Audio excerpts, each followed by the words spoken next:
Hi Amazon.com customers, this is Stephenie Meyer and I'm really excited to talk to you about my new novel, The Host.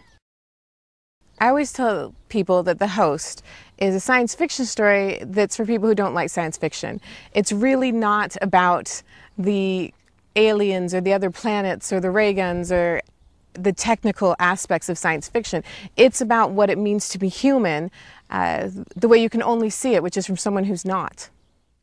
Melanie and Wanderer are sort of flip sides of a coin for me. They're two very distinctly different personalities, both of whom have things that I really admire and things that characteristics I didn't have.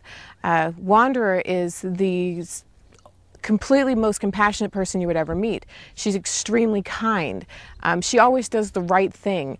At the same time, she's weak. You couldn't count on her in an emergency situation all the time because there are certain things she's not able to do, that she doesn't have the strength for everything.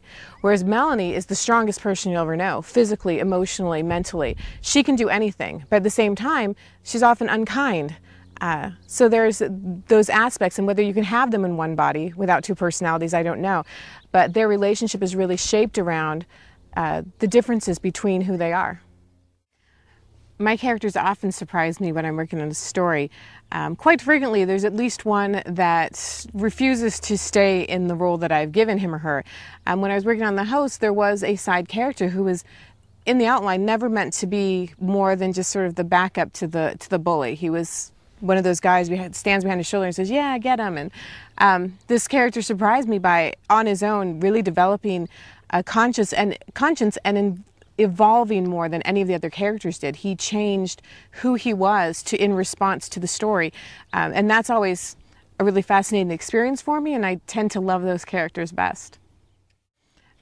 I really hope that my existing fans of the Twilight Saga will enjoy The Host. I think they will if they give it a chance. I'm nervous. I'm a little worried because there's a chance they're going to open the book up, start flipping through and say, "There's no Edward here," and then they'll toss it off a balcony. I'm hoping that they'll give themselves a chance to care about this new set of characters and love something that's a little different than vampires. For me, I think The Host is my best written work, and also the most important story that I've told so far. I've written The Host to be a standalone novel. However, it's hard for me to let a story die, to let the characters not exist anymore.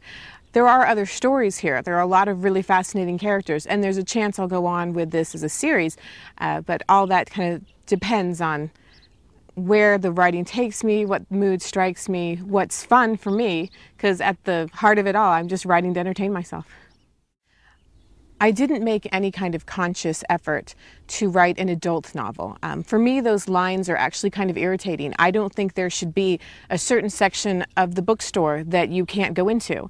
A good book is a good book, and if it's a good book, you should read it. Just because it was written so that 10-year-olds could enjoy it too, that doesn't mean that an adult can't get a whole lot out of that novel. I'm hoping that my books help people cross those lines, that they don't feel like, oh, well, that book is in a section of the store where I don't belong. You belong anywhere a good book is.